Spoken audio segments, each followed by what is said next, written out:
Hi everyone, so I'm Dr Lizzy Bernthal. I'm a coach and a nurse and a midwife by background who spent 25 years in the army and deployed in all sorts of places around the world. And also I have a PhD in psychological wellbeing.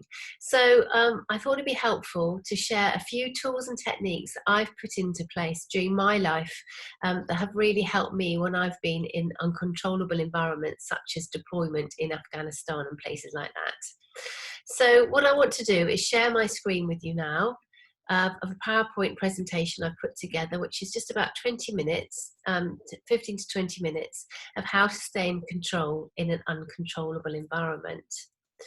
Now, what's been interesting over the last little while is seeing how people's behaviour has changed. Now, this brings us back to Maslow's hierarchy of needs. So what happens in this triangle is that we have the basic needs at the bottom, which we have to have for survival. And then we can go up the pyramid until we get to the top. And the top is what we call self-actualization. So that's where we are the best version of ourselves. We've done lots of self-development. We are living our purpose. We are living our dream life in the sense that we are doing absolutely what we felt we were on the planet to do. And it may be that many of us were up in that top level, going for promotion, following our dream goals, and then suddenly this global epidemic arrives and we're way back to the bottom of the pyramid, where we are suddenly thinking about survival, about how we're going to survive, what's going to happen in the next few weeks. Are we going to get the virus, our jobs, our finance? Suddenly things seem very, very different. So physiological is the basic needs such as food, water, safety, and air that we can breathe, what we really need to actually survive. So this is a result of why some people might be, unfortunately, behaviour of hoarding food, hoarding loo rolls, food they don't probably not even going to eat, just simply because they need that security of knowing that if they can't get out of the house, they've got some food available. So I just thought that might be helpful to explain why the behaviour people are behaving. But the other thing is, once you feel safe, then you can start making connections. And so this is really a wonderful side that's happened over the last few weeks, is that people looking out, supporting each other, making sure those vulnerable have got food, are safe, are okay, because we're feeling a bit safer to help start looking after others. So what can we do to get into control? The most important thing is to develop a routine as quickly as possible. So you might be working at home now, you're in week 2 and it might feel a bit strange. But how that works is that it's important that you get up in the morning at a similar time than you would if you were at work. Making your bed, and I know this seems really simple, making your bed when we just generally have duvets, it takes seconds to make, but it's so easy to not do that. So setting your bed, making it look beautiful, can really set you up for a good day. It's getting into routine of doing those little acts of self-care, which maybe we don't normally bother with. So every morning I write 5 things I'm grateful for and 5 things I'm excited about in my diary, because I think that can really set us up for success and gets us to start noticing those little things in life that we previously had totally taken for granted, like having a hot shower. Reading self-development books is great, plus exercise, and honestly, I advocate exercise is a great leveler to help improve our mindset.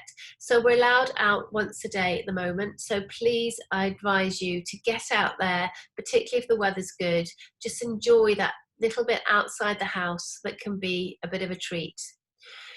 Drinking hydration is very important, and sleep is vital. So this is an opportunity to get those early nights in while we're not out partying, because sleep is probably the most important thing we can do to help our well-being, our health, our nutrition, our immunity, and really help us stop having the chance of getting the virus, or if we do, that we can bat it off much quickly. And as part of that, rebalancing our nutrition is equally powerful to boost our immunity, because there's such a connection with our gut health and our mental health, and the majority of our serotonin is actually produced in our guts. So it's thinking of the things we can do that are easy to do, but actually easy not to do, because that is the habit of success. So 95% of people sadly never ever reach their potential. And that's because they're not aware of the power of easy gains.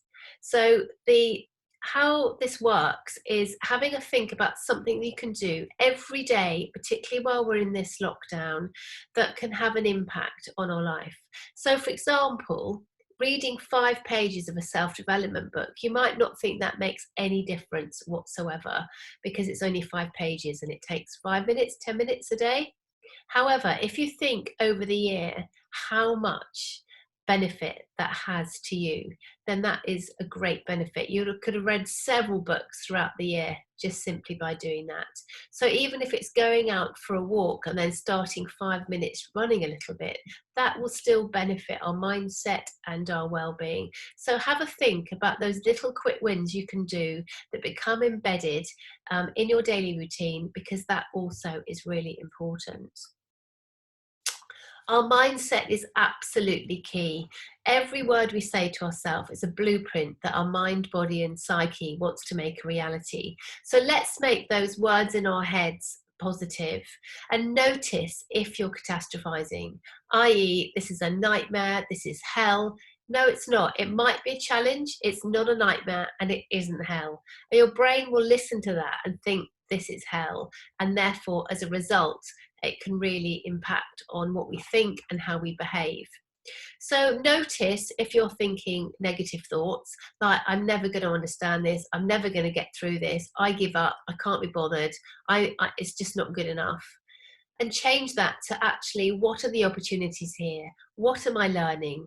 It's a great excuse to have a clear out of our cupboards. It's a great excuse to do those jobs we've been putting off, connecting with our families, connecting with the people we've not spoken to for a long time that we maybe only communicate with at a Christmas card list.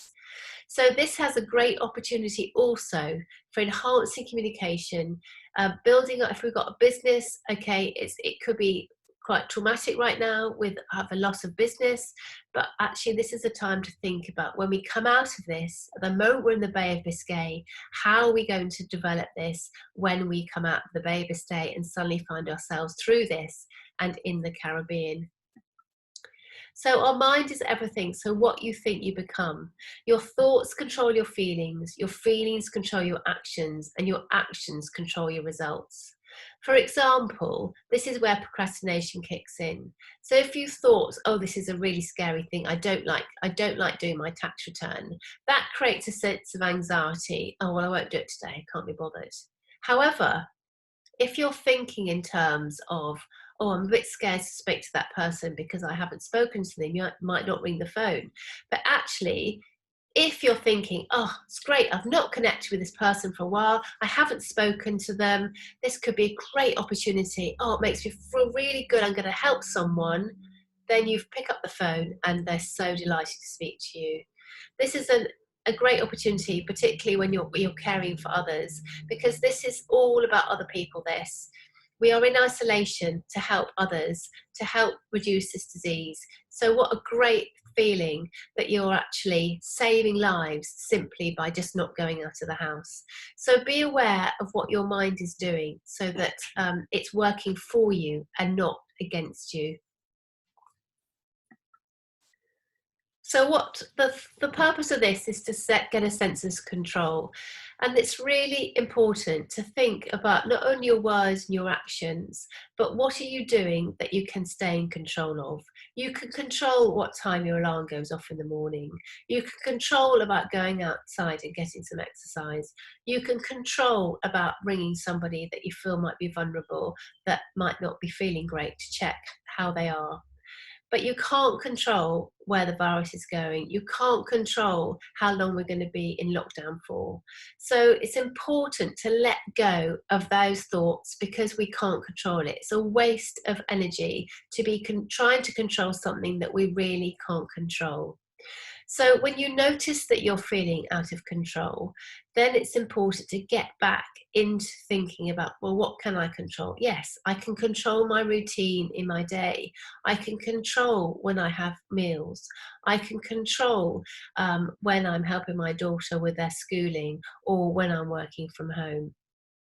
And as part of that, it's important to have a strong, structured routine that everybody negotiates in the household. You might normally be used to going to work, shutting the door at home, coming back in later in the evening, job done, work done, focusing on the family or focusing on whoever's at home. Now we have difficulty with boundaries because you might suddenly find you've got 3 children at home all the time, you're trying to do homeschooling, you've got deadlines at work, and everything becomes a mush. And you've never worked at home before, so you're all working together on the kitchen table and everybody's disturbing each other, and it's quite traumatic and difficult.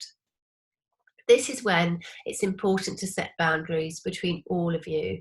So having a discussion, a great communication, working out who's doing what, when they're doing it, if the children need homeschooling, who's going to support them, and if you're a single parent, of course, that takes even more negotiation because you've got to work out with your children, look, this is time I've got to do my work. This is when I can help you. This is when I'm here for you. And get a calendar that you mark off. Put the first things in that are non-negotiable, such as the time if you've got young children, what time you need them to get them up and give them their breakfast, put them to bed, what time meal times are.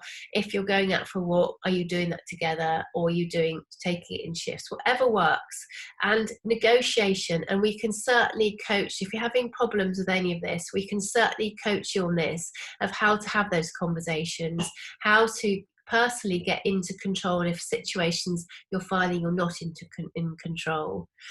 But as part of that, make sure you have some treats. Now, treats doesn't have to be something massive because, of course, at the moment we can't go out for lovely meals and cocktails or whatever it is that massages, spa days, whatever. We can't do that.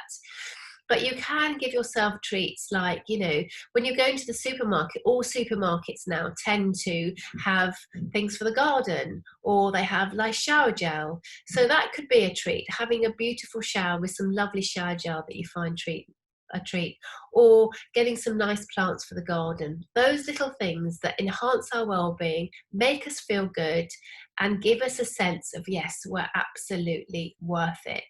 And that's important to negotiate with those in your house as well, because somebody else's treat might not be somebody else's. So it's important that you actually work out what works for everybody. So what I'd like you to have a think about is what works for you. What are you going to do today that's going to have your greatest impact on today, next week, and next month? It might be something simple like not watching the news as often. And that's a great tip because it's so easy to be completely obsessed about the news. So what I suggest to people is watch the news once a day, take the notifications off your phone. A lot of the news some of it's absolutely great and really important to know, but there's a lot of drama, a lot of media hype as well, which doesn't help our mindset.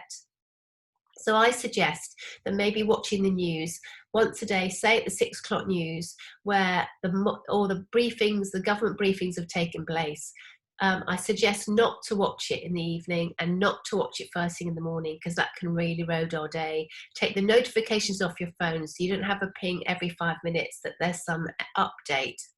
So that's what I would say. But a greatest impact on something really simple. It could be something like charging your phone outside your bedroom so you get a better night's sleep and you're not half listening for notifications, or turning your phone on silent during meal times. Whatever it does that has an impact on your well-being and those people that are in your house as well, today, next week, and next month. And meanwhile, we're all here as coaches to support you in however way we can. Whether it's about anxiety, whether it's the fact you're finding it struggling how to work from home and how to set boundaries of working at home, whether you're having particularly at the moment, difficulties with routine or letting go of things you can't control, that sense of overwhelm, even having difficult conversations with those in your family where you feel you need to negotiate some situations that are more difficult to deal with. So I hope you find that helpful. I'm stop sharing the screen now. So just to say, we're here to support you in any way we can. So give us a call. We have coaching sessions that are up, just 20 minutes, half an hour. It doesn't have to be a long session, and we're here to support you in any way we can. And we're all going through this together. And just think, when you're isolating, if it's tough, then we are doing this to save other people's lives. As we stay in the houses, we are reducing the amount of deaths, and therefore the quicker we do it, the more effectively we do it, the quicker we'll be out of here and out and having a good time again outside our houses. So take care, be safe and well, look after yourselves, and we're here to support you in any way. Bye-bye.